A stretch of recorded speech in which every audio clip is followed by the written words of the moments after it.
Hi everyone, എല്ലാവർക്കും സുഖമാണെന്ന് കരുതുന്നു. ഇന്നത്തെ യാത്ര എന്ന് പറഞ്ഞാൽ ദുബായ് റിവർ ലാൻഡിലേക്കാണ്. അപ്പോൾ അതിൻ്റെ കാഴ്ചകളിലേക്ക് പോകാം.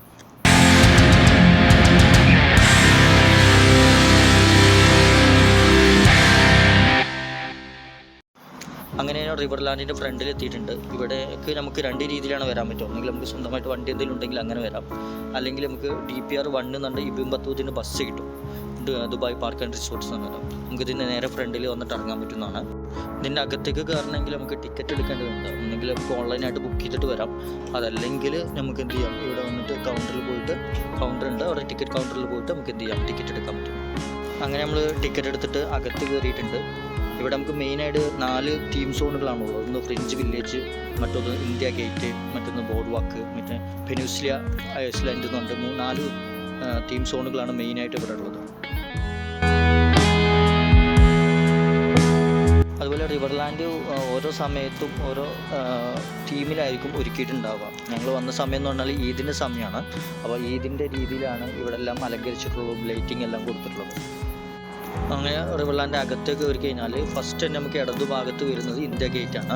അതുപോലെ ഇവിടെ റിവർ ലാൻഡ് അകത്ത് തന്നെ നമുക്ക് മോഷൻ ഗേറ്റ്, ലെഗോ ലാൻഡ്, അതുപോലെ ബോളിവുഡ് പാർക്ക് എന്നുണ്ട്. നിറയെ അഡ്വഞ്ചർ പാർക്കും അതുപോലെ വാട്ടർ പാർക്കൊക്കെ ഇതിൻ്റെ അകത്ത് തന്നെ ഉണ്ട്. അതിനെല്ലാം സെപ്പറേറ്റ് ആയിട്ടുള്ള എൻട്രി ഫീസാണ് അതിൻ്റെ ഉള്ളിൽ വരുന്നത്. അപ്പോൾ നേരെ നമ്മൾ ഇടത്തേക്ക് തിരിഞ്ഞു കഴിഞ്ഞാൽ നമുക്ക് ഫസ്റ്റ് കാണുന്നതെന്ന് പറഞ്ഞാൽ ഇന്ത്യൻ ഗേറ്റാണ്.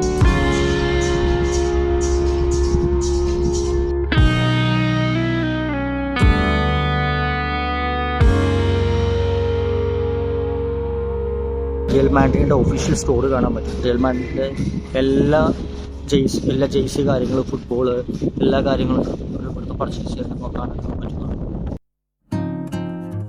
അങ്ങനെ ഞങ്ങൾ മുമ്പിലേക്ക് നടക്കുമ്പോൾ എന്ന് പറഞ്ഞാൽ അവിടെ ഒരു മോസ്ക് പോലെ, അഥവാ പള്ളിൻ്റെ രൂപത്തിലൊരു മിനാരൊക്കെ ഉള്ളത്, ഒരുപോലെ രാജ്മഹൽ എന്നാണ് പേര് കൊടുത്തിട്ടുള്ളത്. രാജ്മഹൽ എന്ന രീതിയിൽ അതൊരു നമ്മുടെ ഇന്ത്യയിലൊരു താജ്മഹലിൻ്റെ ഒക്കെ രൂപത്തിലാണ് അത് നിർമ്മിച്ചിട്ടുള്ളതെന്നാണ് തോന്നുന്നത്. അതിൻ്റെ ഒരു മിനി സ്ട്രക്ചർ രീതിയിലൊക്കെയാണ് അത് നിർമ്മിച്ചിട്ടുള്ളത്. ഇവിടെ മെയിനായിട്ട് എന്താ വെച്ചാൽ ഫോട്ടോ ഷൂട്ടിങ് കാര്യങ്ങളൊക്കെയാണ് മെയിനായിട്ട് ഇവിടെ നടക്കുന്നത്. അവിടെ നമ്മൾ തിരിഞ്ഞ് ബാക്കിലേക്ക് തന്നെ പോരുകയാണ്.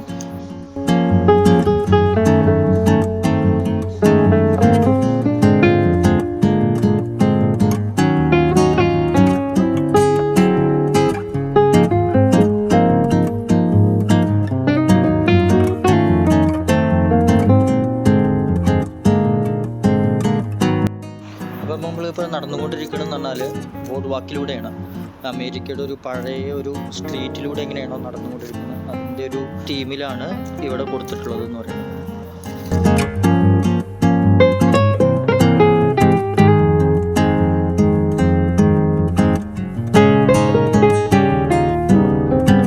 അപ്പോൾ നമ്മൾ മുമ്പോട്ട് വരുമ്പോൾ ഈ കാണുന്നതാണ് ലെഗോ ലാൻഡ്. ഇവിടെ നമുക്ക് സെപ്പറേറ്റ് ആയിട്ടുള്ള ടിക്കറ്റും കാര്യങ്ങളൊക്കെയാണ് വരുന്നത്. ഇവിടെ മെയിനായിട്ട് നമുക്ക് അഡ്വഞ്ചർ ആക്ടിവിറ്റീസും അതുപോലെ വാട്ടർ തീം വാട്ടർ പാർക്കിങ്ങും ഒക്കെയാണ് മെയിനായിട്ട് വരുന്നത്.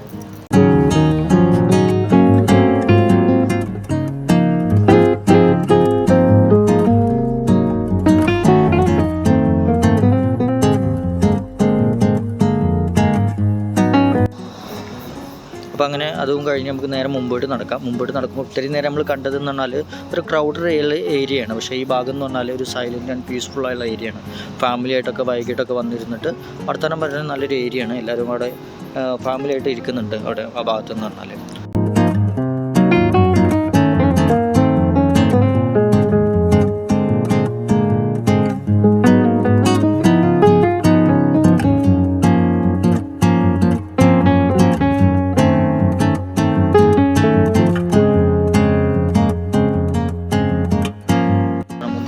നമുക്ക് മെയിനായിട്ട് കാണാൻ പറ്റുന്നത് പെനിൻസുല നദിയുടെ റിവറിൻ്റെ ഒരു മുകളിൽ നിന്നുള്ള വ്യൂ ആണ്.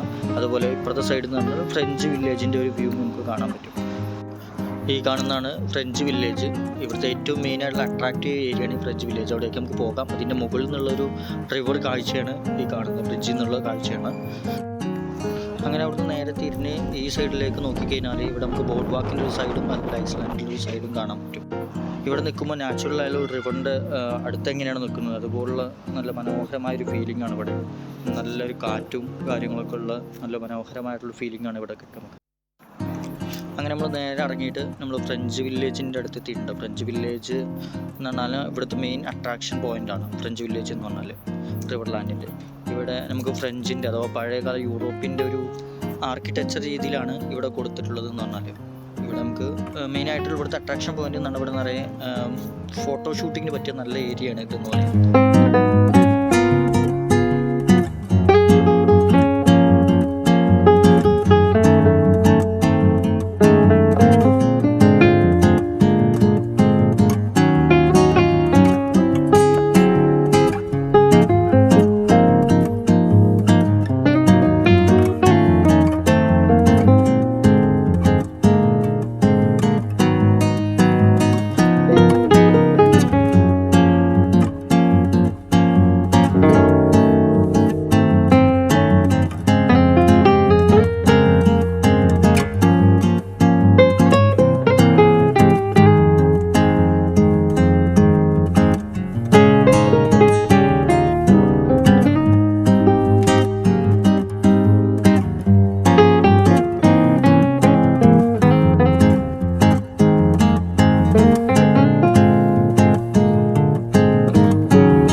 അപ്പോൾ അങ്ങനെ നേരെ നടന്ന് നമ്മൾ ഒരു ബ്രിഡ്ജിൽ എത്തിയിട്ടുണ്ട്. ഇവിടെ നമുക്ക് മനോഹരമായ സൺസെറ്റ് കാണാൻ പറ്റും.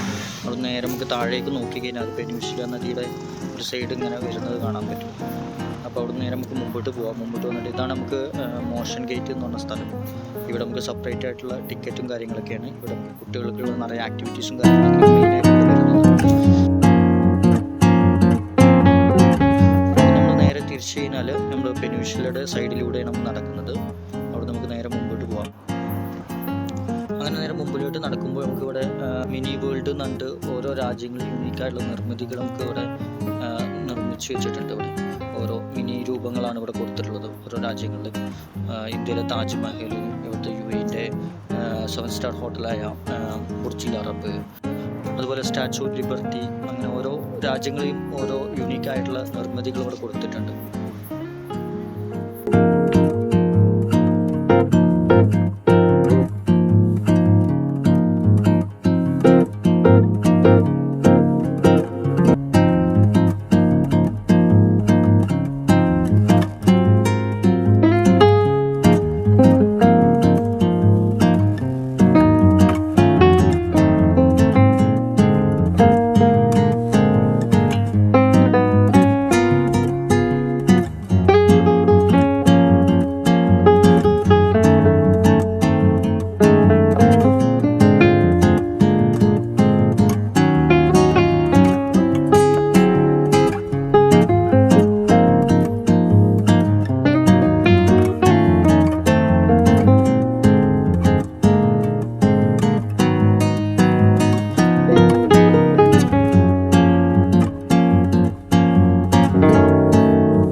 അതും കഴിഞ്ഞ് നേരെ മുമ്പോട്ട് നടക്കുകയാണ്.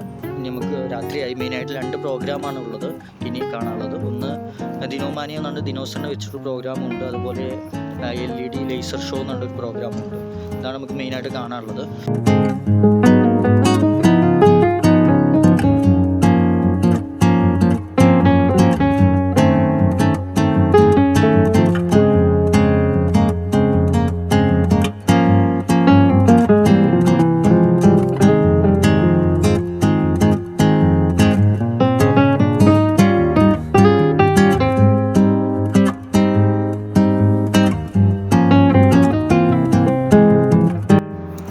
കാണുന്നതാണ് LED കൊണ്ട് മാത്രം ഉണ്ടാക്കിയ ലോകത്തിലെ ഏറ്റവും വലിയ ക്യാമറ സ്കൾപ്ചർ എന്ന രീതിയിലാണ് ഇത് റെക്കോർഡ് ചെയ്തിട്ടുള്ളത്. വെറും LED ലൈറ്റുകൾ കൊണ്ട് മാത്രമാണ് ഇത് ഉണ്ടാക്കിയിട്ടുള്ളത്, ഈ ഒട്ടകത്തെ ഉണ്ടാക്കിയിട്ടുള്ളത്.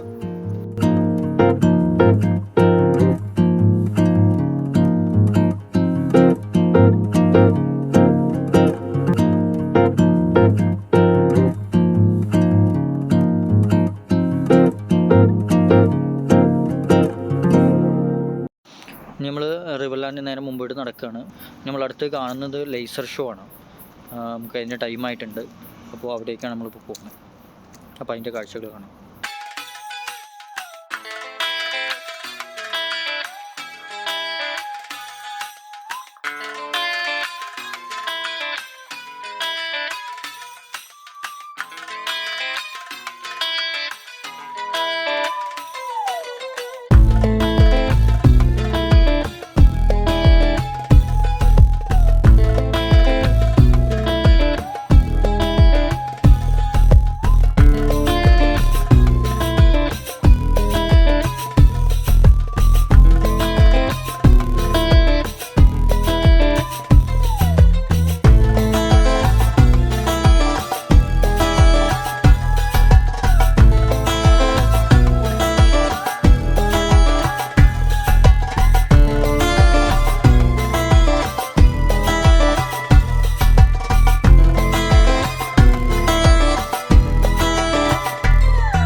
ലേസർ ഷോ കഴിഞ്ഞിട്ട് നേരെ ഉടൻ തന്നെ നമുക്ക് ദിനോമാനിയുടെ പ്രോഗ്രാം സ്റ്റാർട്ട് ചെയ്തിട്ടുണ്ട്.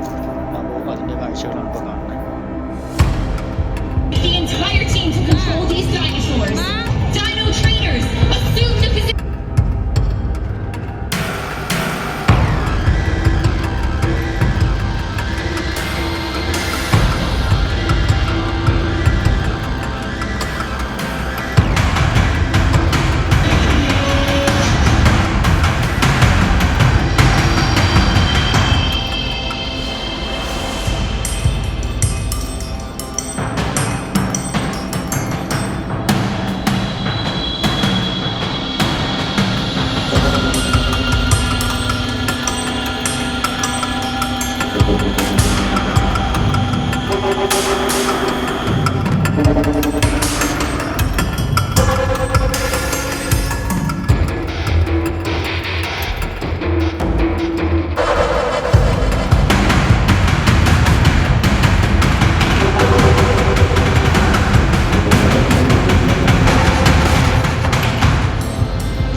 body, which suggests it is less intelligent compared to other dinosaurs. But the fun fact about that, Yes, Doctor. Brachiosaurus, ladies and gentlemen, is one of the strongest dinosaur ever lived. You know how? If you guys are familiar with our Metro, since our Brachiosaurus is very strong, it could pull the Metro or the train. That's how Wow. powerful and strong our Brachiosaurus here. Once again, ladies and gentlemen, this is the massive Brachiosaurus. Thank you, Dr. K. Amazing. Thank you so much for those information, Doctor. And I think they're ready for our second dinosaur. I'm excited for this one, Doctor. Go for it. Here's Allosaurus, a theropod dinosaur, a group of bipedal carnivorous dinosaur that lived during 145 million years, and also it's a carnivorous dinosaur that also included Velociraptor and T-Rex. Wow, so they're like cousins. They're like cousins, Doctor. And I want to give you some fun facts about Allosaurus. Are you ready? Let's go. Oh, they're ready.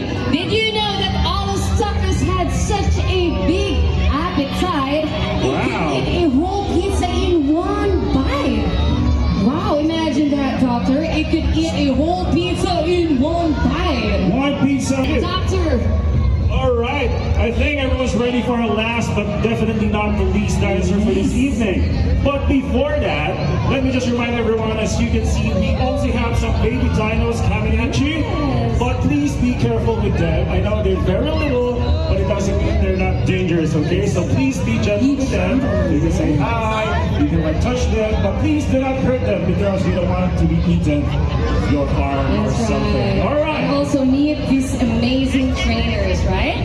Okay, so everyone's ready for our third dinosaur for this evening? Yes. If you guys ready, can I hear you one more time? Roar! 1, 2, 3!